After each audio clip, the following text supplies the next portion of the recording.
Why are the court cards so difficult and tricky for most people to learn in tarot?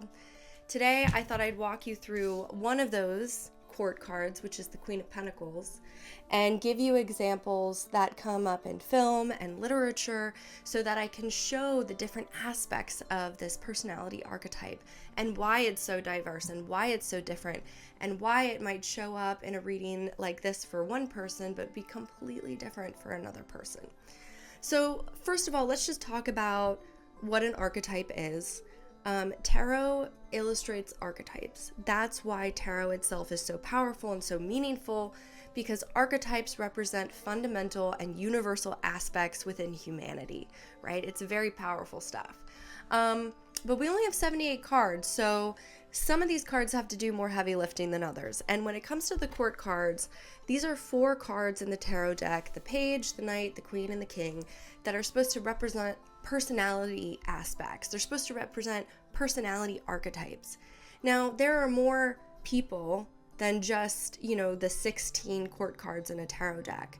So these tarot decks, the court cards have to be quite fluid, and they have to be quite broad, and they connect to different energies because personalities and people are very rich and very complex. Now, this is the Rider-Waite-Smith. This is like this typical, when you look at tarot, this is like the typical illustration of the Queen of Pentacles. We see a woman, sitting in a chair holding a gold coin in her lap. She's surrounded by these beautiful flowers. It looks like the sun is shining in the background. She's very nurturing. She's very wealthy. If I were to condense the Queen of Pentacles archetype, it would be kind of 2 ideas. It would be the Queen, which represents nurturing or growing, and then the Pentacles, which represent the material world. Now, everything in tarot is like an analogy. There's nothing that should be taken literally in tarot. That's kind of like the poetry behind it. So the Pentacles represent the physical matter of the world, the earth energy, your body, your money, your resources, your time, your energy, things that are not, things that are concrete, things that are real. But there's so many different ways to illustrate the Queen of Pentacles archetype. And I have a couple Queen of Pentacles from some other tarot decks that I want to show and compare the different artwork styles of these Queen of Pentacles and how they represent different aspects of the Queen of Pentacles archetype in society and the world. And if you look at all these Queen of Pentacles images, they're all very different. They are all very, very different women, but they all are representing the same thing. So this is how I work with it. Let's take the Witch's Garden Queen of Pentacles, for example. When I look at this woman, the first thing I notice is she does not have any clothes on. Like, she is naked. She's got her boobies, which are like very beautiful, very perfect. She's got like this very attractive body by society standards. She's got flowers in her hair, red lips. She's looking directly at you, the viewer. She's very open. She's very engaging. She's got the pentacle on her womb. Her legs are crossed. She's totally nude. And she's sitting on this throne that's actually an organic twisted tree.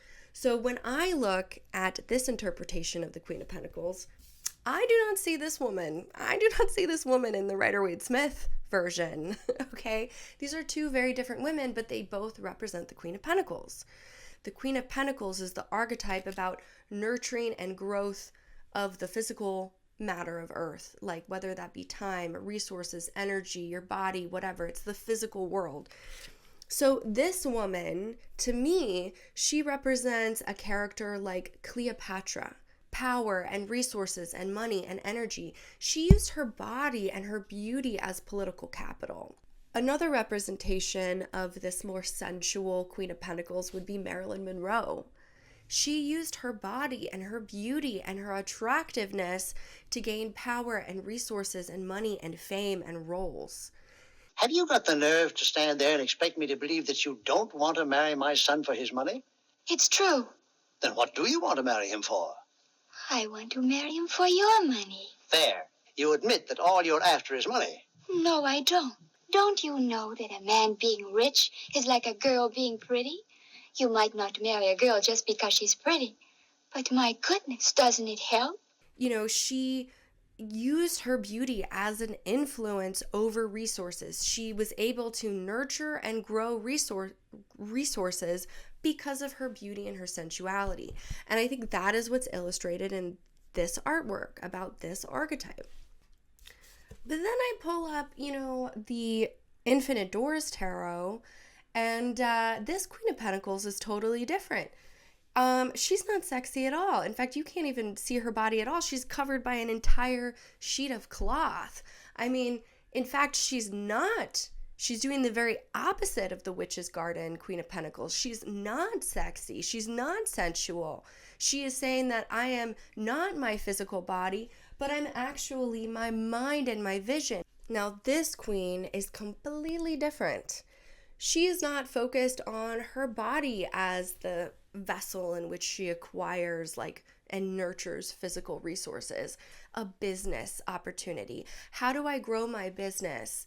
How do I grow this? How do I nurture this? How do I maximize my garden of resources? That's how I interpret this Queen of Pentacles.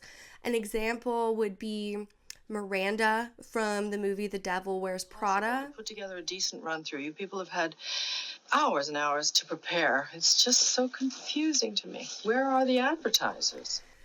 Sometimes she's misinterpreted as cruel, but in reality, she is a cunning, smart, pragmatic businesswoman.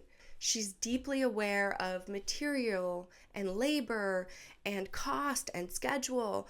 She is nurturing her material wealth by being a business, by growing her business and thinking very pragmatically. And that's what I see when I look at this version of the Queen of Pentacles.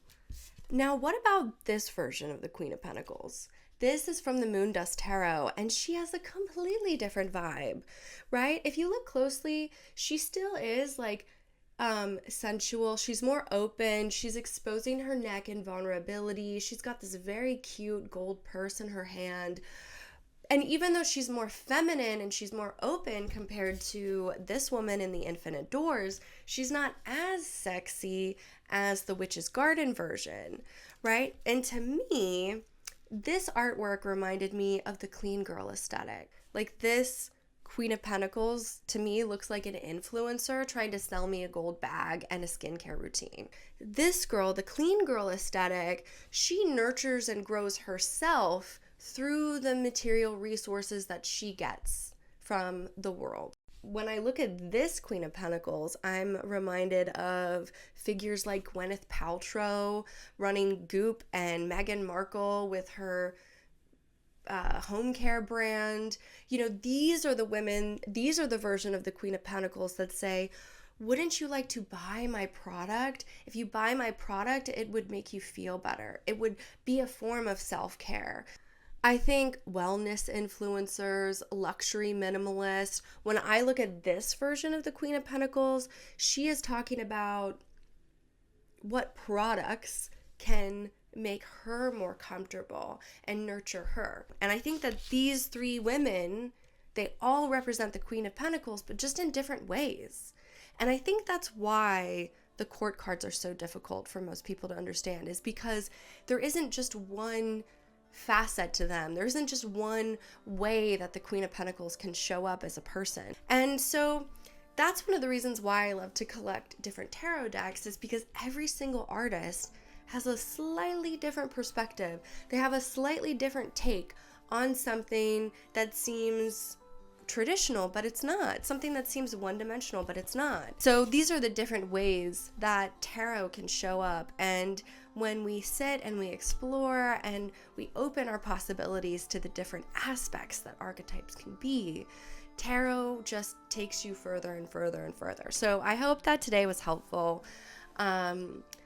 Let me know if you want me to do other court card examples. To me, by connecting these archetypes with characters in like film or movies, it just helps me solidify and understand those concepts better. But yeah, let me know if you want me to do the other court cards. And till next time.